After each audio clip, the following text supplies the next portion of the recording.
Hello, nerds! Nerds for Humanity. This is the first live stream I'm doing since the attempted assassination of former President Donald Trump, soon to be President Donald Trump again. It really changes everything. And I'm going to go into 5 predictions about what's going to change and why. And you know what? I think I'll do a live poll during the show as well. Let's see. What the heck was that live polling service we used? Was it Mentimeter? I think it was. Yeah, so in addition to me going over what I think is going to happen, I'm going to ask you all to vote. So get ready to do that.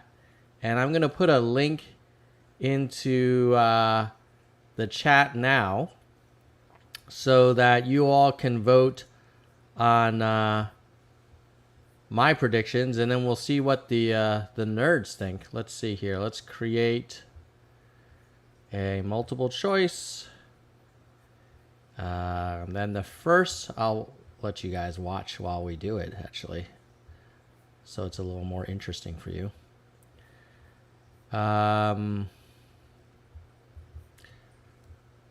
Will Biden step down? Nope.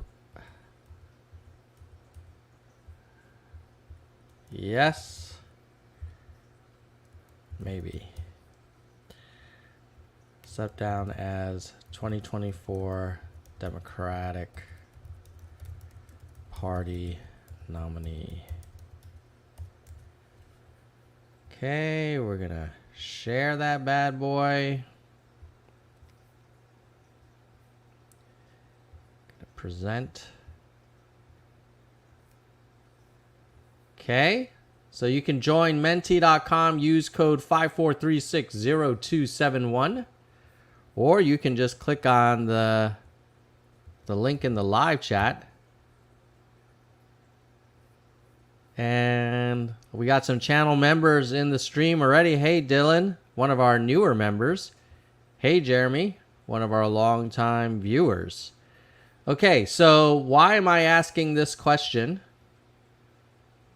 Well, because I published this morning my 5 predictions on the Nerds for Humanity Substack. If you're not familiar with Substack, think of it as like a modern take on blogs or email newsletters. It's free. Just go to nerdsforhumanity.substack.com. And my first prediction was that Biden will not step down. Why is that? Well, my argument is that he will see this as a crucial moment in American history. This has Biden written all over. It's like, oh, we need to lower the temperature. We need to bring civility to the race. The country is, in a state of shock. If I step down, it's going to add even more uncertainty. I need to bring calm and continuity. And so now I'm not going to step down. Number 2, any media coverage about Biden's readiness, or I would argue lack of readiness to serve again, that's out the door. It's all going to be about Trump. And by the way, we have the Republican convention coming up next week. So in a way, if you are a pro-Biden as the top of the ticket person, this is kind of in your favor, because nobody's going to be talking about Biden's readiness for a while. And I think all of us will feel like, oh, the world's so crazy. Maybe we shouldn't, make a last minute change. So that's prediction number 1, that Biden will not step down. And let's see in the nerds polling what you all think. Let me go to that. Share. Oh, it's kind of even. There's some maybes, but there's only one yes that he will step down. Now, I would argue if I took this poll 2-3 days ago, I think people would have said there would be more yeses than there would be no's. So that's prediction number 1. Prediction number 2, Trump will win. People won't talk about Biden's age as much, but it will be top of their minds. And if Trump is smart, well, that's a big if, and I probably should do a poll on this, he will not overplay his hand. And instead, he will focus on 3 issues. 1 will be the southern border. 2 will be inflation / the economy. And 3 will be, international chaos in Ukraine and Gaza. Maybe even China. So we could argue whether Trump will actually help in that situation or not, but I don't think anyone can disagree that the world is a little bit chaotic right now. Whether that's Biden's fault or not, people will debate it. But when you're the incumbent, you own the state of world affairs the same way that, unfortunately for Trump supporters, he had to own COVID, even though he didn't start the pandemic. I would argue he didn't really manage it well, but that's my take. So let me set up a. Let me add that question to the Mentimeter. Hold on one second. New slide. Is there a way to duplicate quickly? Yes. Okay, we're going to say, will Trump win?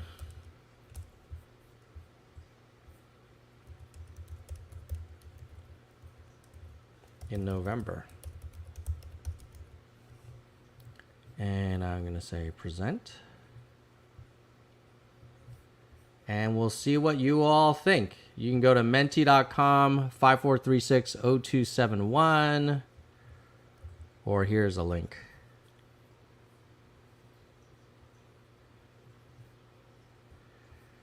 Ooh. So some of you are a little bit more optimistic for Biden than I am. Interesting. Yeah. Okay, well, now it's kind of more even. I don't see how Biden, who was already behind Trump in all the polls, leaps ahead after Trump has this imagery. This is pretty good, guys. This is gives the appearance of a man that is both being attacked by his opponents, but looks strong. I mean, we got an American flag in the background. The Secret Service is all looking down. He's looking up. I mean, if you didn't tell me, I thought this would have been like AI generated, right? So, wow. Okay, so now that we have more people participate, it looks like more of you agree that we will have another 4 years of Donald J. Trump. I wouldn't have said that a few days ago because I was thinking this guy would no longer be the top of the ticket and then we would be running against Trump, the old crazy person. But instead, we are going to be running with this guy, and he's going to have to try and take down this guy. Eee. Yeah, that's tough. Okay, number 3 prediction. The Democratic Party will lose the Senate and be a smaller party in the House.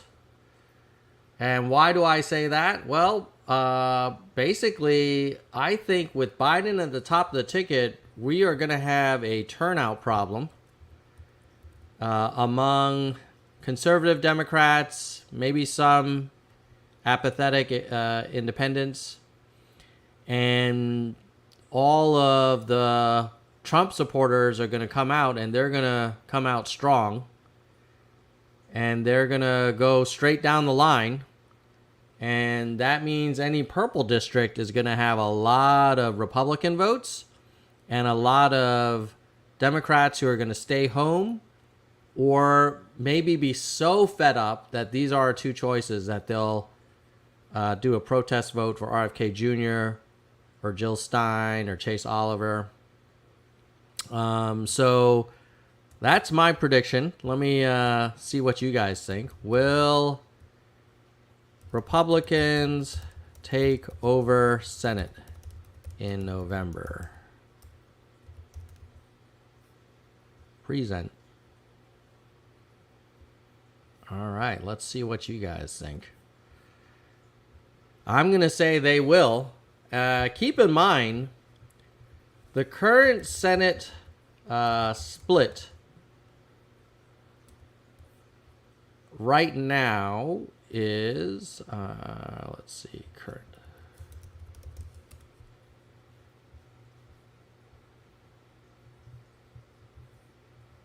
$51-49. That's not great, guys. Here you can see. This is what the Senate looks like today. Before it was a 50-50 split. Yeah. And then you've got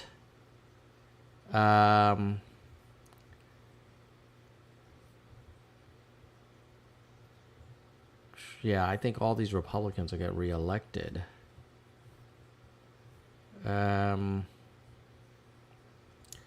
Let's see. Biggest 2024 Senate races. Okay. So according to the Cook Political Report, they are thinking that there is actually 51 that are leaning Democrat. I think, yeah, I'm going to disagree with Cook on this one. If the toss-ups are Michigan, Nevada, and Ohio, and you have record MAGA turnout and record apathy on the Democratic side, that's going to be tough. And then, let's see. Yeah, and there actually aren't that many Republican seats up, and they're either likely red or solid red. So these Democratic seats here are going to be problematic. Well, you even have a Wisconsin race and a Pennsylvania and Arizona. Shoot. Yeah, this is that could be bad, but let's see what you all think.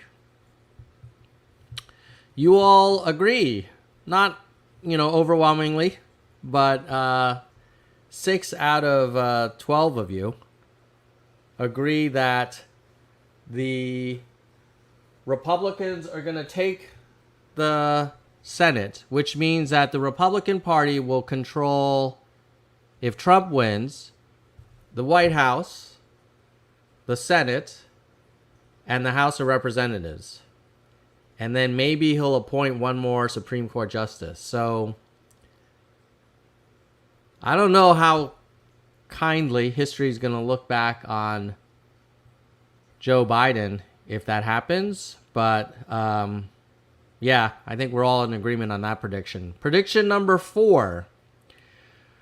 RFK Jr., Stein, Oliver will get more looks, and I'll say here that I think they're going to get a record. There's going to be a record number of votes that are for a presidential candidate who's not Republican or Democrat.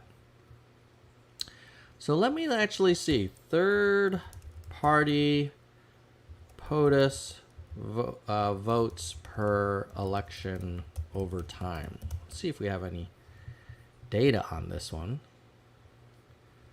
Where are you? Presidential.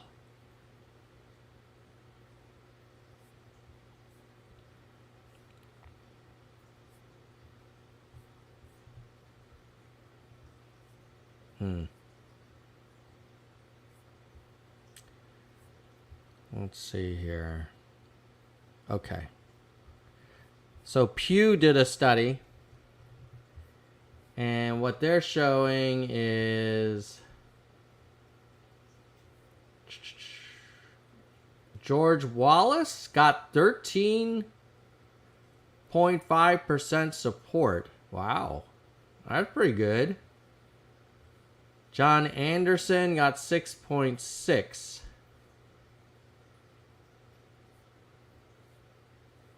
Ross Perot got damn near 20%. He had 18.9. And then he ran again. He got 8.4. Nader got 2.7. Johnson 3.3. I'm going to predict that RFK Jr. is probably going to... I don't know if he's going to get 18.9, but I bet you he's going to break 10%. So let's see. Let's create a poll for you guys. Whoops.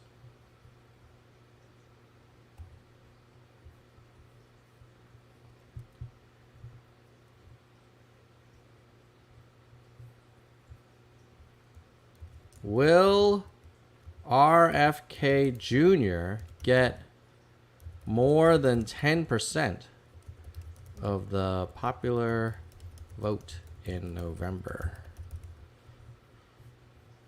Present. I'm going to say he will. And in fact, I would say if you add up Stein and Oliver, we might see close to 20% for third parties, which would mean 1 out of 5 people who vote are not going to vote for Biden or Trump. Yeah. That's how bad the options are. Because, RFK Jr., I know there's a lot of supporters that really love the guy. He is not like the ultimate candidate. He's an older fella. He has a reputation. I know a lot of his supporters will say it's unfair, but he has a reputation for being a little bit kind of out of the mainstream on stuff like vaccines. And he's not an amazing communicator. It takes a while to kind of calibrate your ear to his voice. And the fact that we think he might get more than 10%, or at least many of us think he might get more than 10%, it just really tells you a lot, right? So yeah, that's pretty nutty. What a piss poor election year this is. Okay, my 5th prediction. Trump will pick Burgum.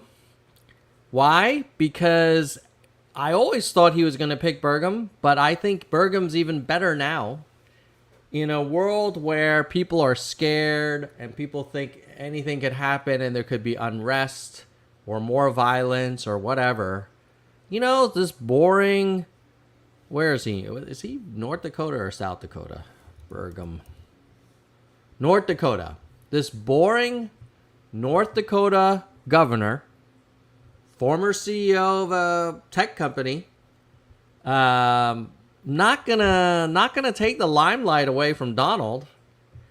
And he kind of, he has this sense of like, oh, he's like a safe, steady hand. Honestly, I think there's a lot of people who would probably vote for Burgum over Trump. Those would be the independents, not the extreme MAGA. By the way, isn't it weird that people get so offended when you use the term extreme MAGA, but every other sentence, Trump refers to the Democratic Party as the radical Marxist Democratic Party that's out to destroy America? But then when people refer to MAGA as extreme MAGA, it's like, oh, how dare you demonize us? It's like, have you looked at your guy? Any rate, so that's my prediction on his VP pick. let me create a poll for you here, and then I'm going to do some bonus polls because I think we should ask a question about how will Trump play his hand going forward. Is he going to overplay it or is he going to be smart? But before we get to that, who will Trump pick as VP? We'll say Burgum, Vance, Vivek. Who else? Stefanik.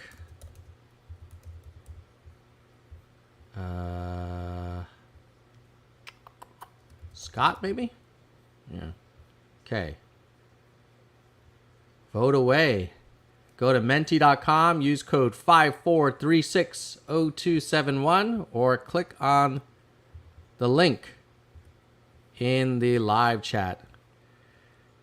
Jeremy says, I'm not feeling the Berg. I'm not saying Burgum is exciting or inspiring. I'm just saying he's perfect as a foil to Donald Trump.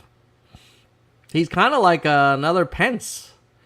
Ooh, look at you guys. A lot of JD Vance people in the live chat. Maybe. Yeah, okay, here's why I like Vance. He kind of brings a little bit of like intellectual heft to the MAGA kind of team, so he's able to kind of go on a toe-to-toe interview with, New York Times or, Meet the Press or whatever, and he can make a good case for MAGA without it coming across as like hateful or anything. Oh, by the way, thank you, Sue, for sharing the live stream. So anybody who's watching this finds it useful, do me a solid, share, because let's be honest, Nerds for Humanity content, like, it's not the most exciting TikTok viral type of stuff. Like, we do charts, we use logic, we make nuanced arguments. That is not the recipe for, amazing content. So anything that you can do to help, like liking it and sharing is a big deal. Okay, so that's why I like Vance. He kind of gives this like intellectual bark to the MAGA kind of brisket. However, the one thing against Vance in terms of why he will not be picked is he's a little bit too charismatic. And I'm not sure if the old man is going to be okay with his VP. I think that was Vivek's problem as well. I see a vote for Stefanik. Yeah, I think Stefanik could be interesting because that could maybe help with women voters. I don't know. But I would, if I were... we forgot to add Rubio. So Ethan, yeah, well, so I think Rubio and Vance have the same problem. They're a little too good. They got a little bit too much energy, whereas Burgum is like the perfect, he's like, well, neatly cut piece of Wonder Bread, not gonna take away from the ham or the cheese. Whereas, Vance, he's got like, some cheese and herbs in his bread. I don't know if that makes any sense to you. Or he's got like a crispy crust, So, any rate, that is what I'm thinking about Burgum. Okay, so we are gonna go, and I'm gonna ask one more question. Let's do this. This is not in the original Substack. Don't forget to subscribe to the Substack if you haven't already. That's interesting. You guys really think Vance, huh? Okay. Maybe. Okay, let's do this. Duplicate. Let's drag this one down. let's ask this.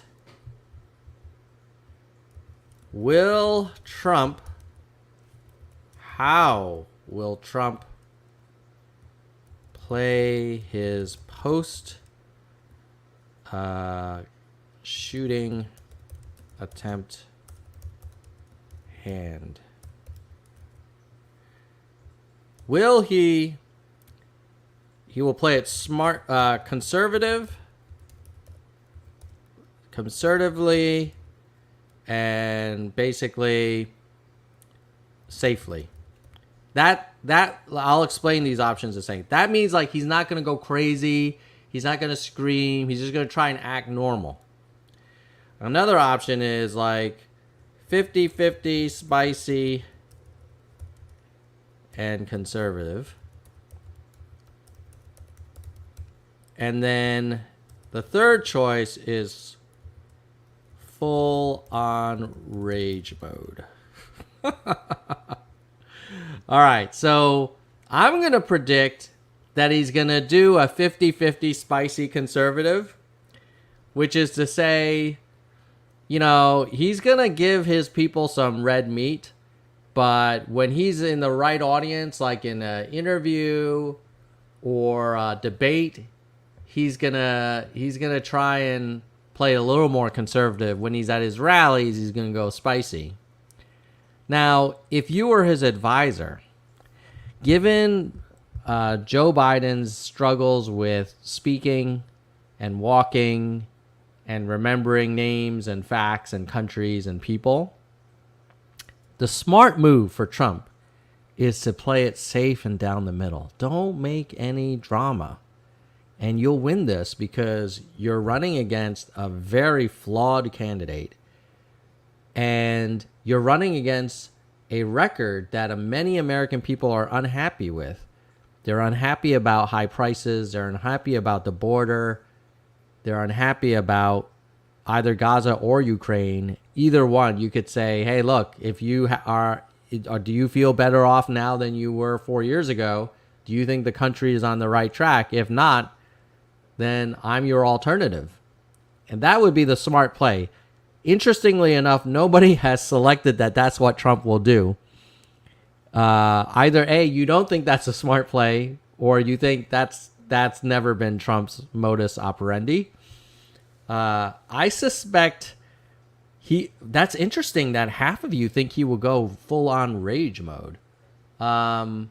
We're going to come back to this to get the final results in a second. So everybody has time to do the final vote.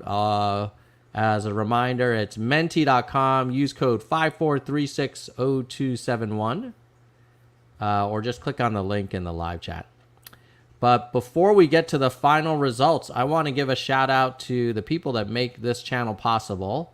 And I am thinking about doing two things because now we have a little bit of funds to invest in the channel, because I'm going to no longer pay for the audio podcast hosting fees, and I'm going to redeploy that to maybe improve my camera, so you'll have like a better picture of me and the fishies. And then also maybe invest in growing the audience. Right now on Twitter, we have 19,500 followers, which is great. And on YouTube, we have 16,987 followers. So if I can get both YouTube and Twitter to 20,000, then when I reach out to, you know, people like RFK or people like Doug Burgum or whoever, you know, or a Senate candidate or a major congressional race, I can say, hey, you know, we have 40,000 combined followers on Twitter and YouTube, which helps me kind of get more guests that way. So I might be able to invest a little money in advertising Nerds for Humanity on other podcasts. That's like a common way you can get the word out. How am I going to be able to do that? Well, part of it is because we have amazing channel members who I shout out pretty much every live stream. So if you're watching this and you go to YouTube, look for Nerds for Humanity and click the join link, join channel, you can become a channel member. And for as little as $1.99 a month, you can help grow this channel and help us keep making more and better quality content and have bigger and bigger guests. Someone that did that 50 months ago and has continued to support this channel is our highest level supporter, Soldier One. He's a senior vice president. Next down is our vice presidents, Kristen Slevin, Bike, and Emily Quinn. Kristen has been supporting the channel for 54 months. And Emily upgraded to VP from a lower level about a couple weeks ago. So that's awesome. Then we have our hardcore, Gene, David, DK, Jekalego, Mr. History, Mona, Vaughn, Yang, Dean, Galessa, Jay Parent, Dana, Jason, Daniel, Jeremy, Mickey, Yoda, Jackson, and Unkiyu. And then at the entry level, that only starts at $1.99 a month, cancel anytime. Look at these amazing people. They all help keep this channel going. And if you want to be part of that movement as well, just click the join button on YouTube. Okay, so you ready to see the final results of whether Donald Trump will overplay his hand? Here it is. Nobody, interestingly, no one has voted that he's going to play the safe route, which is, look, man, you're running against someone who can barely walk, who has a record that people are not happy with, and you just survived an assassination attempt. And you're going to have a very safe running mate in Doug Burgum. Just take the win. Nobody says that Trump's going to do that. In fact, 5 out of the 9 think that he's going to be defiant and go full on rage mode, which is fascinating. That could backfire. But I'm not surprised given that nobody would see Trump. It's not in his personality to do anything kind of middle of the road. Another question, and maybe this will be the kind of closing discussion here. Another question that has occurred to me is in what universe can you see Joe Biden winning in November? You need to see the economy grow and inflation come down, which is a very hard combination. Maybe a breakthrough ceasefire peace deal with Gaza and Israel. Maybe a major military win for Ukraine over Russia. Not the whole thing, but taking back some key territory. If those things happen, it could be for sure closer. Or you could see maybe if Trump had a health issue, or some really, there's no scandal that's going to affect Trump. So basically, if you want Biden to win, you need him. Oh, there's another scenario where he suddenly brings out State of the Union Joe every time he's in public, including town halls and long form interviews. But I feel that's wishful thinking for us, right? Do we really see Joe Biden suddenly turning into Barack Obama? Or even Joe Biden 2024 turning into Joe Biden 2020? It's hard to imagine. Okay, so RG2088 says, Biden says he had a deal with Israel and Gaza they're working out. Yeah, that could be good. There are scenarios. It's early. It's only July, and so we're gonna have the October surprise, whatever that is. So maybe, but if I were a betting person, speaking of betting people, should we look at betting odds? I see we have 200 concurrent viewers. That's awesome. We haven't had that many in a while. So thank you, nerds. Here's what the betting odds are. And what's most interesting is, well, number one, Trump has always had a 54 to 35 lead over probability of winning. 54% chance it'll be Trump, and only 30 to 40 that it would be Biden. And then after his debate performance, it dropped to 20% probability for Biden and jumped up to 58, let's say, for Trumpus. But now after the shooting, you can see this kick up from 58 to now 66%. And then Biden, actually the likelihood of Harris went down after the shooting.